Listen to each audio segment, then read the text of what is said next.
पाकिस्तान के ओपनिंग बल्लेबाज साइम अयूब के फैंस के लिए अच्छी खबर आ गई है कि साइम अयूब को अब फुली फिट करार दे दिया गया और पेशावर ज़ल्मी की जानिब से वो PSL 10 में हमें नुमाइंदगी करते हुए नजर आए। पहले तो खैर खबरें काफ़ी दिनों से ये चाह रही थी कि शायद वो अपना PSL 10 के पहले कुछ मैचेस में अपना शिरकत ना कर सके, लेकिन अब अच्छी खबर ये आ गई कि वो पहले मैच से यानी कि पेशावर ज़ल्मी की टीम को दस्तयाब होंगे।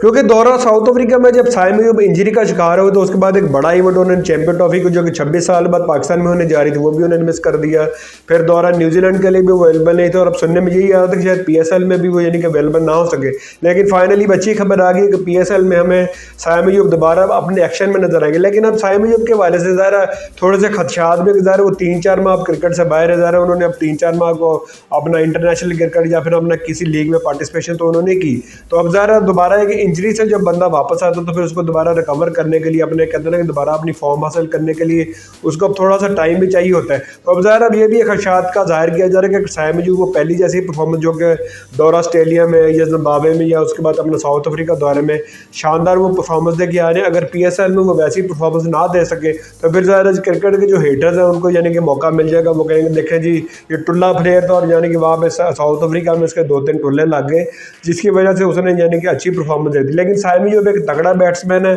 और उसके बाद अच्छी शॉट्स भी अपना अवेलेबल है और उम्मीद है कि आगे ज़ाहिर अब अपना एशिया कप आ रहा है, फिर आगे T20 वर्ल्ड कप आ रहा है, तो उससे पहले पहले ज़ाहिर साइम अयूब की अगर अपने रिदम और अपनी फॉर्म में वापस आ जाए तो फिर अपना पाकिस्तान के ज़रा साइम अयूब के ना होने से मैं कहते हैं कि बहुत बड़ा डेंट पड़ा था चैंपियन ट्रॉफी में भी, उसके बाद दौरा न्यूजीलैंड में भी कि पाकिस्तान में जो ओपनिंग जो प्लेयर है वो भी यानी कि प्रॉपर तरीके से हमें नहीं मिल पा रहा था। लेकिन साइम अयूब के आने से अगर वो फिट हो जाते और अपनी रिदम और अपनी फॉर्म हासिल कर लेते तो पाकिस्तान में जो ओपनिंग का जो कॉम्बिनेशन है वो यानी कि हल हो जाएगा। फिर उसके साथ साथ फिर पेशावर ज़ल्मी के पास इस दफ़ा काफ़ी ऑप्शन मौजूद है कि वो अपना साइम अयूब के साथ किसको अपना ओपनर के तौर पर मैदान में उतर है। पहले तो खैर बाबर आजम और Saim Ayub as a opening player के तौर पर मैदान में उतरते, लेकिन उसके बाद ज़ाहिर मोहम्मद हारिस का भी ऑप्शन मौजूद है। फिर उसके बाद अपना हसीबुल्ला भी उनके पास अवेलेबल है जो कि टॉप ऑर्डर में बैटिंग करते हैं। फिर उसके साथ इस दफ़ा मिचेल ओवन जो कि ऑस्ट्रेलिया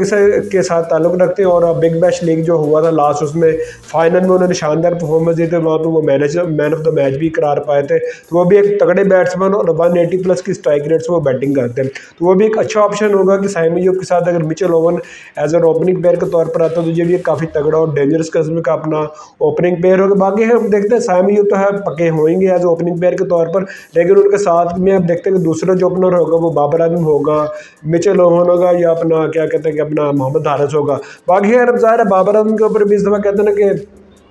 बड़ी जिम्मेदारी कि बाबर आजम के ऊपर क्रिटिसाइज ये किया जाता है कि बाबर आजम अपना एज ए कहते हैं ना कि कैप्टन के तौर पर यानी कि आज तक कभी भी उन्होंने कोई इवेंट अपनी टीम को नहीं जिताया है। वो अपने जब भी इंटरनेशनल टीम में वो कप्तानी कर रहे थे तो उनकी क़यादत में कभी भी पाकिस्तान टीम को बड़ा इवेंट नहीं जीत सकी। फिर उसके बाद PSL की भी जब से 3-4 साल हो गए हैं वो पेशावर ज़ल्मी की क़यादत कर रहे, तो पेशावर ज़ल्मी की जो टीम है वो अपना प्ले ऑफ्स में चली जाती है या फिर फाइनल भी उन्होंने एक आध बार खेला लेकिन वो अपना टाइटल नहीं जीत सकी। तो इस दफ़ा देखते हैं पेशावर ज़ल्मी की टीम इस दफ़ा ऑन द पेपर काफ़ी तगड़ी है, काफ़ी स्ट्रॉन्ग है, तो देखते हैं बाबर आजम की क़यादत में इस दफ़ा अपना पेशावर ज़ल्मी की टीम ट्रॉफी उठा पाती है फिर वो प्ले ऑफ के मरने से यानी कि वो अपना बाहर हो जाएगी। बाकी अभी तक कर लेते हैं, नमत ख्याल रखिए, दुआ में याद रखिए, अगली वीडियो में आपसे दोबारा मिलते हैं।